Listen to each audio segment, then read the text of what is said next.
Hey, check it out. My Voltron Paladin helmet is all done. So stick around to see how I painted it and also how I did this custom visor.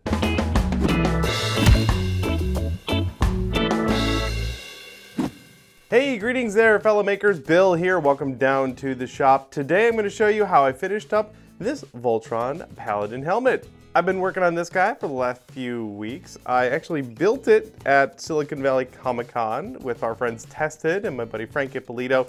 Eventually they'll have a video up on their site showing how this was built.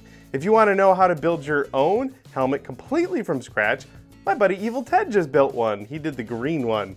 Over on his video, not only will you see how he built it from start to finish, but he's got some patterns there too. So be sure to go check out Ted's video. This one here we use as an example to show how to fill in the seams and clean them up. Plus, I showed how to use neoprene to seal the entire helmet. And that's where we last left off. So without further ado, I'll show you how I finished it. To paint the helmet, I went with one of my favorite acrylic paints, Angelus Leather Paints. These wonderful paints can be brushed on by hand, but I wanted a nice smooth finish, so I decided to try spraying it on with my Critter gun. The Critter has a wide nozzle, so I didn't have to thin this paint. I will admit though, the paint does come out kind of like a shotgun blast, so this isn't exactly the best method for small details, but it sure does lay down a good amount of coverage. I sprayed on a good 3 to 4 layers of the white paint and then I let it dry. Before painting on the next layer of paint, I did a little bit of masking. I just picked up some of this nice Tamiya masking tape, so I tried it out on the inner edges of the helmet details, and I'll tell you what, it worked out great. The larger areas were masked off with a cheaper painter's tape, and then everything else was covered in masking paper. This masking paper tool is incredibly handy when it comes to covering large areas. For the colored areas on the helmet, I went with a blue. I found that this paint was a tiny bit thicker than the white, so I did thin it down with a little bit of water. Then I dropped the whole bottle into my Critter gun to avoid any messy cleanup later.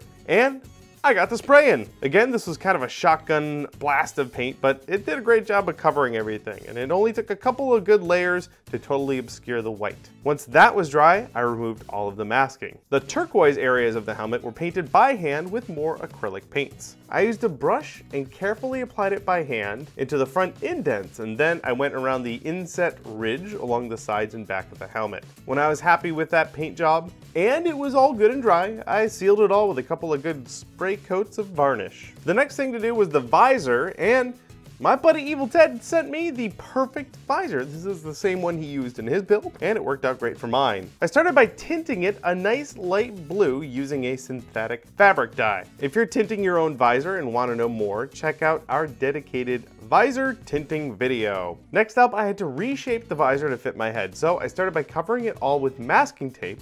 Then I marked out the center line and lined it up inside the face opening of the helmet. When I was happy with the position, I carefully traced out the face opening onto the masking tape. I was also thoughtful enough to get a little bit of Sharpie on the white helmet, just so that I could show you how to remove it. Sharpie can be removed with rubbing alcohol. Just be careful not to also remove the white paint below. Here you can see I did an okay job fixing that little boo-boo. I drew an outline outside my face opening shape on the visor and I got to cutting. These little buzzsaw cutoff wheels for my rotary tool made fast work of the visor plastic. I carefully cut out the perimeter of the visor, leaving myself with a smaller, more manageable piece of visor plastic. Then I traced out about 1/4 inch beyond the face opening using an X-Acto knife and removed the masking tape from that outer area. With the plastic exposed, I was able to rough up the plastic with a little bit of 100 grit sandpaper. This would help the glue grip onto the plastic when I installed it into the helmet. I then placed the visor into the helmet and traced an outline on the inside of the helmet so that I would know where to put it for the glue up.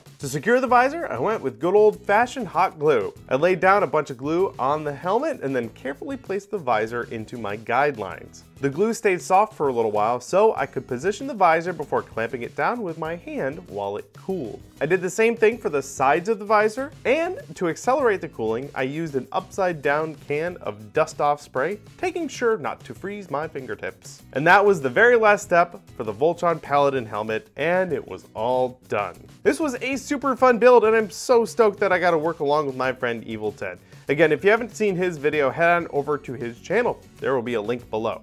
And as always, all the tools and materials that I used for my build will be linked in the description. Tell you what, I am pretty pleased with how this guy turned out. I think if I had to do it again, the visor should be tipped up a little bit more. It kind of swoops up a bit in the original cartoon. So next time I'll do that a little bit better, but that's pretty solidly glued in now. Now I know a lot of you guys are gonna ask if I plan on building the rest of this costume, and the answer is no. So I don't really need this helmet now, do I? To that end, I'm gonna give this helmet away. You heard me right. We'll have a link down below in the description to our website. There will be all the giveaway information right there. Anyone can join, and we're gonna say a week or so we'll have that open. So within the next week, if you're watching this video right when it came out, then you can go enter to win this. You'll just need to enter by June 11th, 2017 at noon Pacific. Hey, thanks again so much for checking out our videos. You guys are awesome, and I hope you learned a little bit on this build. Of course, if you have any questions about this build in particular, let me know in the comments down below. And of course, if any of our videos have helped you out and you'd like to sort of return the favor, you can help us out by contributing to our Patreon campaign over at patreon.com/punishedprops. And we thank everyone who's already a patron. You guys are great. And of course, if you are working on a really cool prop or costume project, let me know. Hit me up on Twitter. I'm @Chimbeard. I love seeing what you guys are working on. Alrighty, that's all I have for today. Thank you again for watching, and we'll see you all in the next build. Hey, thanks for watching. If you're new to the channel, please subscribe so you don't miss any of our new weekly prop and costume tutorial videos. For more goodies, head over to our website where you'll find blueprints, tutorial books, articles, and more. We also have a second channel for our Q&A show and extra behind the scenes videos. Thanks again, and happy crafting.